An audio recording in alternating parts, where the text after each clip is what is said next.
Bienvenue dans votre rendez-vous éco. Vous l'avez vu, évidemment, on constate aujourd'hui tous les jours, l'épidémie de coronavirus bouleverse totalement notre monde. Elle pourrait aussi changer notre manière de produire et de consommer. Mais que faut-il faire justement pour que notre économie demain soit plus sociale et solidaire, avec davantage notamment de circuits courts, sans que cela se traduise par une explosion des prix? On va en débattre avec Charlie Tronche, qui est directeur des partenariats à Hello Asso, qui est une plateforme de paiement pour les associations, qui est gratuite. Alors expliquez-nous déjà dans votre entreprise comment vous êtes organisé. Bonjour. Comme beaucoup j'imagine, d'entreprises, en tout cas celles qui ont la chance de le faire comme nous, en télétravail. C'est-à-dire qu'aujourd'hui, sur nos 65 collaborateurs, il y en a une très grosse partie qui peut assurer ses missions depuis chez eux. Donc on a mis en place tout ce qu'il faut pour avoir les outils collaboratifs, pour pouvoir mener à bien notre activité depuis chez nous. Vous êtes impacté économiquement, financièrement déjà, je suppose. En fait, nous, aujourd'hui, il y a 100 000 associations qui sont inscrites sur Hello Asso. Une grande part des activités qu'elles organisent via les outils qu'on leur met à disposition, c'est des événements. Donc, par définition, les associations vont être impactées dans les événements qu'elles organisent et qui vont être maintenant annulés. Il n'y a plus de vie culturelle. Il y a plus de vie culturelle, plus de vie sportive. Donc nécessairement, dans notre activité à proprement parler, oui, on va être impacté. Après, la question, c'est qu'est-ce que nous, on peut faire pour aider les associations à reporter, à anticiper en fait, le fait que leurs événements pourront peut-être se tenir au deuxième semestre. Et donc là, c'est vraiment la mission qui nous anime maintenant, là. Alors, qu'est-ce que vous pouvez faire justement, sachant qu'on est sur des associations, que les trésoreries de ces associations sont évidemment assez faibles, voire même parfois en déficit, donc c'est compliqué pour elles, et encore plus qu'une entreprise. Alors nous, ce qu'on fait, et je veux dire, on n'a pas attendu l'épidémie de coronavirus pour pouvoir le faire, c'est de mettre à disposition des outils qui n'ont pas attendu, comme je disais, l'épidémie pour être gratuits. Donc sur le prix, on ne peut rien faire. En revanche, ce qu'on sait, c'est qu'aujourd'hui, un trésorier d'association, pour prendre en main l'outil, il a besoin de la technique, mais il a aussi besoin d'un accompagnement. C'est ce qu'on fait au quotidien, mais je pense que c'est ce qu'on va renforcer dans les jours qui viennent. C'est vraiment de mobiliser l'ensemble des collaborateurs de notre entreprise, peu importe s'ils font partie de l'équipe accompagnement ou non, mais vraiment pour se mettre à disposition de l'ensemble des 100 000 associations qui s'inscrivent sur la plateforme, pour pouvoir les aider à prendre en main les outils de manière renforcée et si possible, mettre en lumière les initiatives associatives qui visent justement à endiguer la crise sanitaire, qui visent à aider le personnel soignant dans les hôpitaux. Il y en a tout un tas qui sont en train de se mobiliser. Charge à nous de les accompagner et si possible de leur donner un peu plus d'ampleur avec les moyens qu'on a. Est-ce qu'aujourd'hui vous sentez un vent de panique au sein des associations?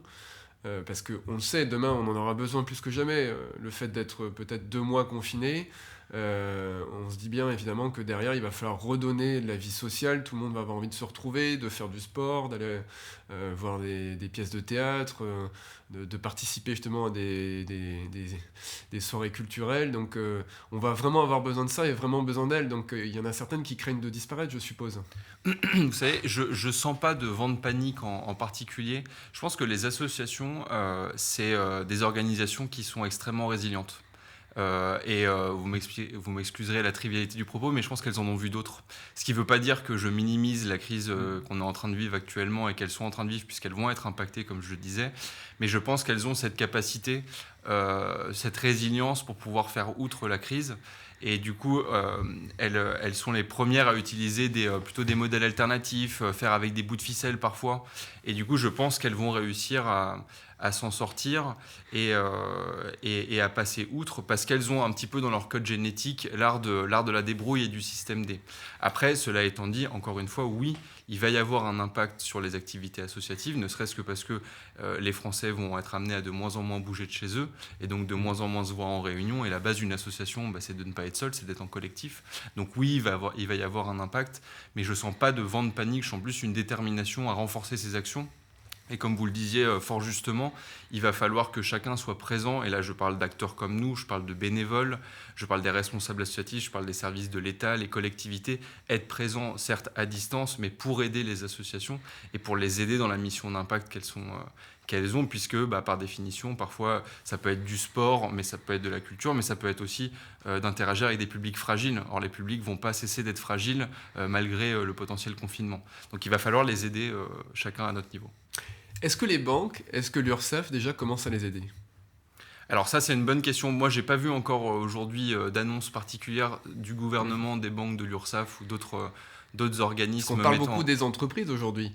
des TPE, des PME, mais effectivement, on ne parle pas des associations qui sont vitales pour le lien social dans notre société, qui est bouleversée de toute façon par le coronavirus. Absolument, et les élections municipales étant passées, comme vous le savez, les maires, les élus adjoints à la vie associative font partie des premiers interlocuteurs des associations. Donc là, il y a un climat d'incertitude de ce point de vue-là, aussi bien politique qu'opérationnel, en matière de financement, mais en matière de gouvernance sur la vie associative. Donc c'est important que les services de l'État, les services des collectivités, le ministère de l'Éducation nationale se saisissent de cet enjeu-là pour avoir un vrai plan d'action pour la vie associative. Mais pour l'instant, à ce stade, il n'y a rien du tout. Hein. Pour l'instant, je n'ai pas vu d'annonce. Je pense que les services, aussi bien de l'État que des collectivités, sont en train de gérer la crise de manière globale et systémique. Mais nécessairement, vous potez un bon point. Il va falloir qu'il y ait des actions spécifiques dédiées à la vie associative pour les soutenir. Vous, au niveau de l'entreprise, est-ce que vous allez demander des reports justement de charges ? Comment vous voyez la suite ? Est-ce que vous allez pouvoir traverser entre guillemets facilement 2 mois quasiment difficiles en termes d'activité ? Est-ce que pour vous, dans l'entreprise qui compte quand même pas mal de salariés aujourd'hui, Facilement, non.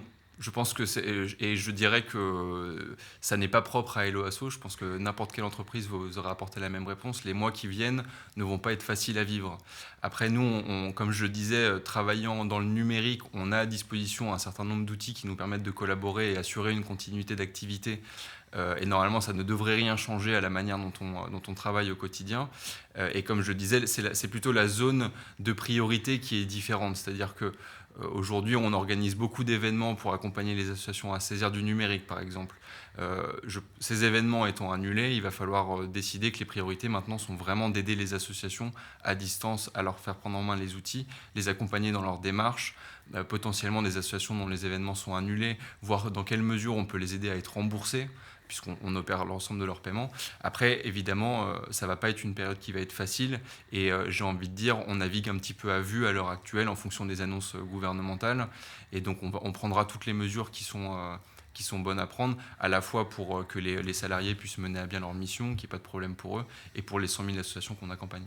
Alors, on peut se dire effectivement qu'on voit que c'est aussi la fin d'un monde, d'une époque, avec le coronavirus, le pot de yaourt qui fait des kilomètres et des kilomètres, une économie très financiarisée. Peut-être qu'aussi les gens vont avoir envie d'un monde justement plus solidaire aussi derrière, d'une économie où on partage davantage les richesses, d'une économie où on a davantage de circuits courts.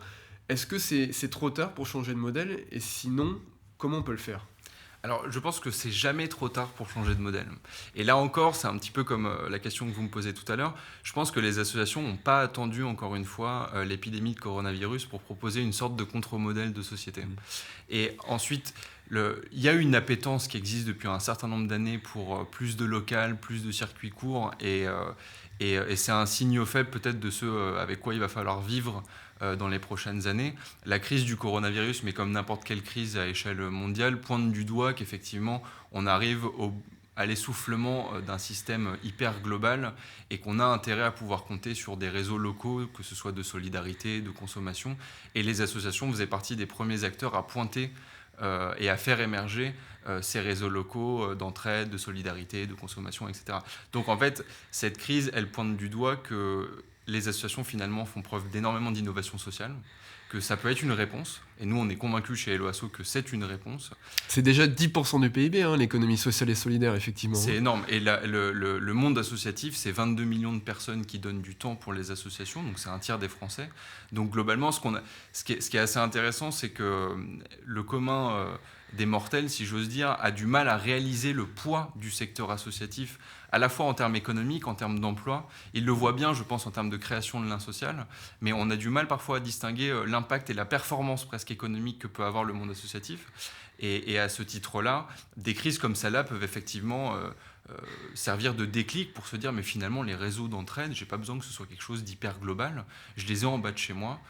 Et une fois que l'épidémie sera passée, je vais m'y investir et je vais aller voir les gens pour apporter ma pierre à l'édifice. Qu'est-ce qui leur manque le plus aujourd'hui aux associations pour se développer ? Il y a 2 choses qu'on a coutume de dire. La première, c'est des financements, et ça c'est criant. Et de ce point de vue-là, On en parlait à l'instant, je pense que les pouvoirs publics doivent faire quelque chose pour les aider. Et là encore, c'est hors cadre de l'épidémie. Globalement, il faut pouvoir aider les associations qui aient une épidémie de coronavirus ou pas. Et pour l'instant, les signaux qui émanent de l'État ne sont pas forcément les bons.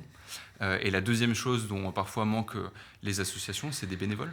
C'est plus de gens qui viennent aider les associations. Oui, la difficulté à renouveler aussi en termes d'âge. Absolument. Aujourd'hui, à la fois en termes de bénévolat et aussi en termes de responsabilité dans les associations. Le responsable associatif moyen, il a entre 60 et 65 ans, ce qui est une très bonne chose, mais il va falloir renouveler les personnes qui sont en responsabilité au sein des associations. Il va aussi falloir trouver des bénévoles qui viennent régulièrement aider. Et ça, je dirais que si on doit schématiser, il y a 2 problématiques. C'est 1, les financements, et 2, le fait de trouver des bénévoles.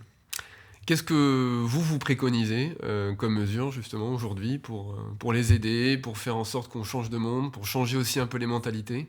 Mais je pense qu'il faut... Qu'on franchisse le pas, parce que là, c'est une crise effectivement qui est grave et qui va forcément éveiller les esprits. Je dirais qu'il faut il faut mettre les associations à l'agenda politique et médiatique. Il faut leur donner plus la parole, davantage médiatiser leurs actions, leurs initiatives, que ce ne soit pas de la médiatisation résiduelle d'une association à tel endroit qui fait une initiative intéressante. Il faut prendre le monde associatif dans son ensemble, parce qu'il y a de l'innovation sociale chez n'importe quelle association. C'est l'innovation sociale de coin de rue, de proximité. Et donc il faut donner de la résonance médiatique à l'action des associations. Et ensuite, je pense, une fois que ce sera à l'agenda médiatique, ça viendra nécessairement à l'agenda politique, où là, c'est le choix d'une politique publique d'État que d'aider un secteur, comme vous le disiez, qui fait 10% de PIB, qui réunit 22 millions de Français. Qui réinsère aussi des gens qui sont en difficulté. Ça coûte quand même moins cher qu'ils aient un travail que les... Qui réinsère des gens, qui réduit l'impact carbone d'activités qui parfois sont économiques et qui parfois sont aussi compétitives que d'autres activités. Mais tant qu'il n'y aura pas de politique publique ambitieuse en faveur de la vie associative, et je rappelle juste que la France compte 1,5 million d'associations. C'est énorme et c'est une richesse. Mais parfois, c'est une richesse qu'on a du mal à voir parce que c'est très disparate. Il y a les petites, les grosses, les moyennes. Avec des pieds d'argile. C'est avec des pieds d'argile et ça tient à pas grand-chose. Et ça tient à pas grand-chose dans le côté négatif où ça pourrait s'effondrer, mais ça tient aussi à pas grand-chose dans le côté très positif. C'est-à-dire que le jour où on aura une politique associative ambitieuse au niveau de l'État, au niveau des collectivités, à ce moment-là, on aura franchi le pas dans un monde qui sera à la fois plus solidaire, mais aussi beaucoup plus durable. Et il faut aussi peut-être plus de crowdfunding, c'est-à-dire des plateformes en fait de financement populaires où les gens qui ont aussi un certain nombre de moyens, où les gens tout court mettent 4-5 euros de temps en temps pour aider des associations sur des projets ciblés. Il faut qu'il y ait davantage ce genre de choses aussi. Il leur faut plus d'outils pour mener à bien leur mission, que ce soit leur mission in fine ou que ce soit la préparation de leur mission, et c'est là où Hello Asso intervient dans le fait de mettre à disposition des outils pour faciliter un petit peu l'organisation du quotidien. Donc certes, il leur faut plus d'outils. Il leur faut plus d'outils qui sont, et je reprends le terme que vous évoquez, populaires, c'est-à-dire accessibles au plus grand nombre et qui ne limitent pas leur usage. Nous, c'est pour ça qu'on a fait le choix... Chacun donne en fonction de ses moyens. Exactement. Nous, on a fait le choix au départ de rester intégralement gratuit pour être à la bourse de n'importe quelle association et donc pouvoir avoir plus d'impact, d'où la problématique de financement dont je parlais tout à l'heure. Il faut davantage d'outils, mais il faut aussi des outils qui soient en mesure d'accompagner les associations. Mettre à disposition un outil technologique, j'ai envie de dire, c'est très simple. Et là, je minimise évidemment la portée de la technologie qui est la nôtre, mais c'est simple. Ce qui est complexe derrière, c'est comment je fais pour que mon outil technologique il ait un réel impact. Quelle équipe je mets en place pour pouvoir accompagner des acteurs qui ne sont pas forcément les acteurs les plus à l'aise sur le numérique ou sur le digital de manière générale. Quelle équipe je mets en place pour pouvoir les accompagner et qu'il y ait vraiment une appropriation de ces outils-là. Donc il y a vraiment le volet mettre à disposition des technologies innovantes et ensuite aider les associations et les responsables associatifs à s'en saisir pour avoir de l'impact. Merci beaucoup, Charlie Tronche, d'être venu dans ce contexte délicat. À bientôt sur TV7.